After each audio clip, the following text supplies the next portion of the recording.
Selanjutnya pemirsa, Menko Polhukam Mahfud MD menegaskan adanya transaksi janggal senilai 300 triliun di Kementerian Keuangan diduga tindak pidana pencucian uang, bukan korupsi.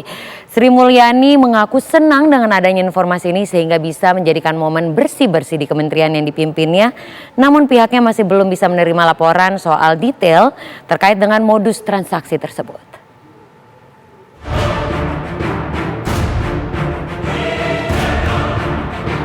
Menteri Koordinator Bidang Politik Hukum dan Keamanan Mahfud MD akhirnya bertemu Menteri Keuangan Sri Mulyani membahas pengusutan dugaan pencucian uang senilai 300 triliun rupiah di Kementerian Keuangan. Pertemuan ini untuk menindaklanjuti adanya informasi soal transaksi janggal tersebut sebagaimana yang dikemukakan oleh Mahfud MD berdasarkan data dari PPATK. Usai pertemuan, Sri Mulyani mengaku senang dengan adanya informasi tersebut, sehingga bisa jadi momen bersih-bersih di kementerian yang dipimpinnya. Namun Sri mengaku masih belum menerima laporan soal detail modus dan pelaku transaksi tersebut. Poin saya, Pak Mahfud sebagai Ketua Dewan Pengarah untuk tindak pidana pencucian uang mendapatkan informasi yang lebih lengkap dan lebih detail. Kami tidak mendapatkan seperti itu, tapi ini menjadi evaluasi kita bersama.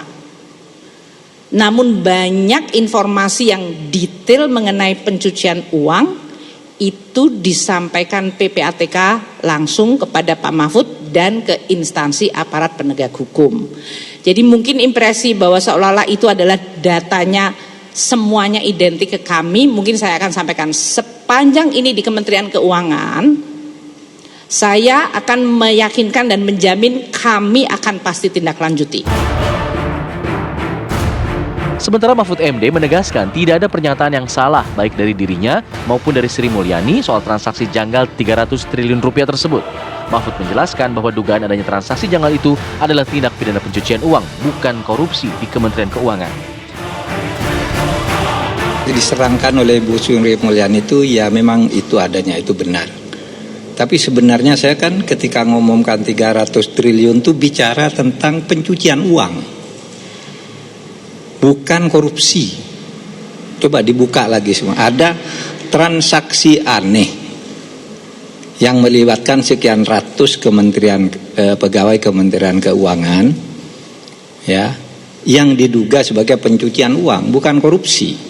Karena korupsi itu mekanismenya sini sudah jalan. Apa pencucian uang itu? Saya beri contoh lah pencucian uang itu. Yang gampang gitu, yang sekarang sedang diperiksa, Rafael Alun. Kalau semangatnya sama, tidak ada yang salah dari keterangan Bu Sri Mulyani dan tidak ada yang salah juga dari saya.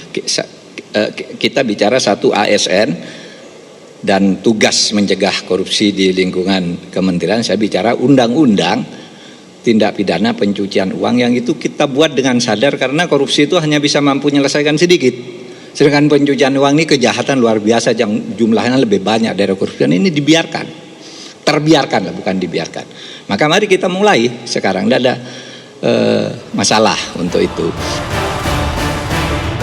Sri Mulyani menegaskan, kementeriannya memang mendapatkan informasi dari PPATK sebanyak 266 surat atau data dari 2007 sampai 2023 mengenai ASN dengan transaksi mencurigakan di bawah jajarannya.